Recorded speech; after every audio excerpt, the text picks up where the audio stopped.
Şimdi öksür tıksır herkes. Bir yaz geliyor gibi oldu, tekrar kış geldi. Hep beraber bir öksürük şurubu yapalım. Şimdi tabii en büyük sıkıntı şu Zahideciğim. Yeni gelen mikroorganizmaların ne olduğunu bilmiyoruz. Dünya da bunu bilmiyor. Çünkü mikroorganizmalar çıldırdı. Aklımıza gelen antibiyotik kullandığımız için çıldırdı. Soğanı biz bir doğrayalım küp küp. Ha, böyle bayağı doğrayacağım. Evet, bayağı doğrayalım. Küp küp doğrayalım. Şunun içine koyalım. Biz bunu birkaç kez yaptık ama ben çok Yapalım ısrarkarım hocam bunu. yine. Evet. Hayır, çok güzel, iyi bir şey varsa Evet. unutuyoruz çünkü. Çünkü doğal şeyleri kullanmazsak, antibiyotiklere yönelirsek ki bu ay ciddi konferanslar vermeye başlıyoruz gene akılcı ilaç kullanımı ile ilgili. Akıllı olalım. Biz akıllı olalım. Çünkü bakterilerin aklı var. Onlar da kendilerini koruyor. Virüsün de aklı var. Hepsinin, bütün canlıların aklı var. Çünkü DNA'sı ya da RNA'sı var virüs olduğunda. Ama bütün diğer canlıların hepsinin nesi var? DNA'sı var, yani aklı var. Koyalım Kendini bir tanem yönetebiliyor. onu. Peki, ben bu kadarcık yaptım. Yeterli. Tamam. Hemen onu alalım.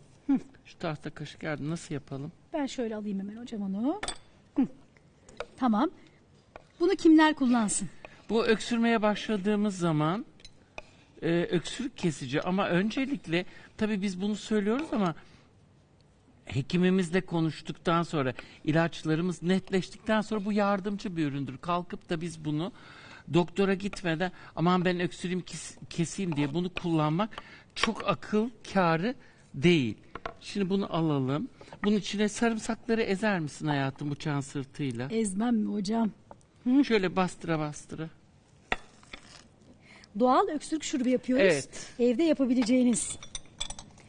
Bunun oluşumu ne kadar süre sonra olacak? Bu bir hafta içinde kendini bulur. 15 günlük bir zaman diliminde buzdolabında tutarak yapıyoruz.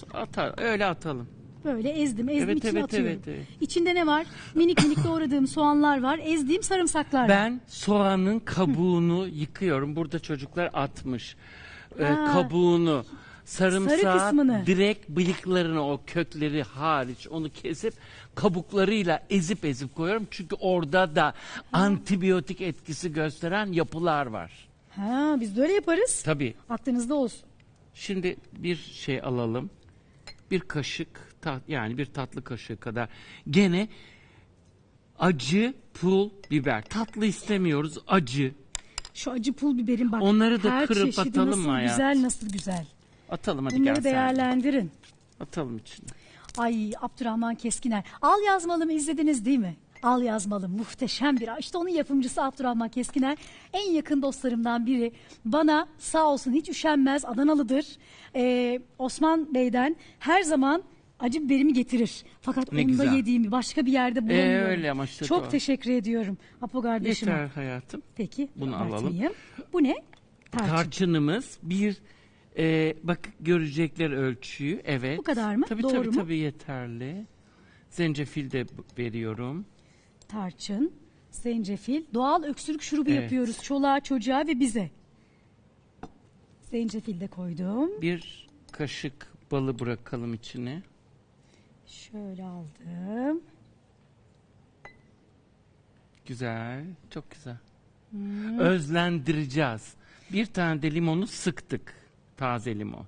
Özlendireceğiz ne demek? Yani bekleyeceğiz, birbiriyle içli dışlı olacaklar. Bunun içindeki yapı, doğal yapı dışarı çıkacak. Ay, çok güzel bir şey oldu bu. En son limonu da koydum. Evet, Var bol mıydı bol. başka bir şey? Valla bunlardır, tamamdır.